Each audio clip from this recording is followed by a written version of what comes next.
আসসালামু আলাইকুম, আমি জেরিন। আজ আপনাদেরকে স্বাগতম একটি ভিন্নধর্মী পরিবেশনায়। আজকের এই ভিডিওটি গত 6 জুলাইয়ের আশুরার দিনের ভিডিও। পবিত্র এই আশুরার দিনে ইয়াজিদি সম্প্রদায়ের বিরুদ্ধে লড়াই করে ইরাকের কারবালা প্রান্তরে শাহাদত বরণ করেন হযরত মুহাম্মদ সাল্লাল্লাহু আলাইহি ওয়াসাল্লামের নাতি হযরত ইমাম হোসেন রাদিয়াল্লাহু তাআলা আনহু। পবিত্র আশুরার এই দিনটি শিয়া মুসলিম অধ্যুষিত দেশগুলোতে বিশেষভাবে পালিত হয়। বিশ্বের সব শিয়া মুসল্লিরা এই দিন কালো পোশাক পরে এবং শোক করে রাস্তায় তাজিয়া মিছিল বের করে। এই আশুরার দিনটিতেই শোক মিছিল এবং নানা আনুষ্ঠানিকতায় পালন করে ঢাকার মোহাম্মদপুরে অবস্থিত সবচেয়ে বড় বিহারি ক্যাম্পের শিয়া মুসল্লিরা। ঢাকার সোহরাওয়ার্দী হাসপাতাল কলেজ গেট সংলগ্ন মোহাম্মদপুরের বিহারি ক্যাম্পের শিয়া মুসল্লিরা সেদিন বিকালে তাজিয়া মিছিলের উদ্দেশ্যে রাস্তায় বের হয়। একটি ভিন্নধর্মী আয়োজন এবং অভিজ্ঞতা সংগ্রহ করার জন্য আমিও সেদিন বিকালে চলে যাই মোহাম্মদপুরের বিহারি ক্যাম্পে। সেখানে গিয়ে তো আমার চক্ষু চড়ক গাছ।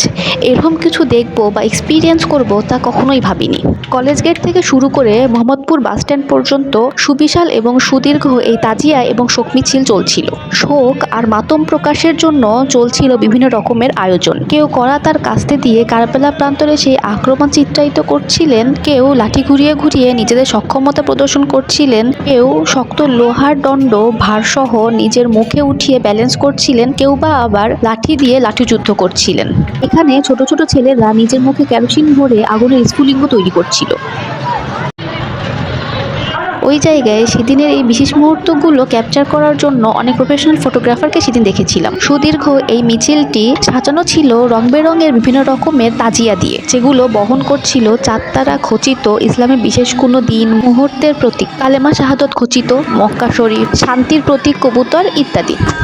আর পুরো মিছিলে গ্যাপে গ্যাপেই ছিল ঢোলবাদকেরা। মানে তালে তালে তারা পুরো উদ্যমে ঢোল বাজাচ্ছিল এবং প্রকাশ করছিল তাদের উন্মাদনা। বিহারি ক্যাম্পের প্রতিটি মুসল্লি সেদিন রং বেরঙের পোশাক পরে এই তাজিয়া মিছিলে অংশগ্রহণ করেছিল। অনেকগুলো ট্রাক সারিবদ্ধভাবে এই মিছিলে ছিল, যেগুলোতে স্থান করে নিয়েছিল বিহারি ক্যাম্পের মেয়েরা। আর প্রতিটি ট্রাকেই ছিল সাউন্ড সিস্টেম, যেগুলোতে বাজছিল ইসলামী বিভিন্ন গান, শোকগীতি, গজল ইত্যাদি। এই বিশাল আয়োজন দেখার জন্য সেদিন মোহাম্মদপুরের প্রতিটি মানুষ তাদের বাসা থেকে বের হয়ে রাস্তার দুই পাশে দাঁড়িয়ে এই আয়োজনে অংশগ্রহণ করেন। রং বেরঙের দৃষ্টিনন্দন এইসব সৃষ্টিকর্ম দেখতে অনেকটা গুম্বজের মতো, এক একটা এক এক রকম প্রতীক বহন করে। কোনোটা কোনো আয়াত খচিত, কোনোটাতে রয়েছে কালেমা শাহাদত বর্ণিত, আবার কোনোটা এরকম রং বেরঙের আলো দিয়ে সুসজ্জিত, আবার কোনোটা তৈরি হয়েছে মসজিদের আদলে। আর এইসব সুসজ্জিত তাজিয়ার পাশাপাশি চলছিল এই ঢোলবাদকদের ঢোলের বাজনা। এই তাজিয়া মিছিলের গন্তব্য ঢাকার শিয়া মসজিদ। আমি এই মিছিলের সাথে কলেজ গেট থেকে শুরু করে মোহাম্মদপুর বাস স্ট্যান্ড পর্যন্ত গিয়েছিলাম। তারপরে আর যাইনি, কারণ খুব টায়ার্ড লাগছিল আর অনেক পিপাসা পেয়েছিল।